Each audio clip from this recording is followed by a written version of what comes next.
Wewe no. Hey. Kuna muda naifosi furaha ila moyoni nalia.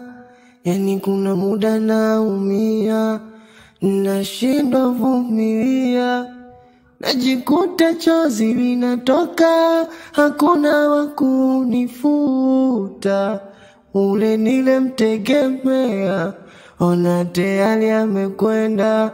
Kama makosa mimi nishafanya, nahitaji wako msamaha. Hasa mbona unanipa adhabu, mimi nateketea.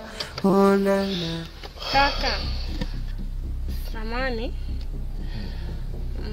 kuna kitu nilikuwa nataka nikushauri. Unajua katika familia yetu tumezaliwa mimi na wewe. Alafu kakaangu, Mungu amekubariki, una mali nyingi.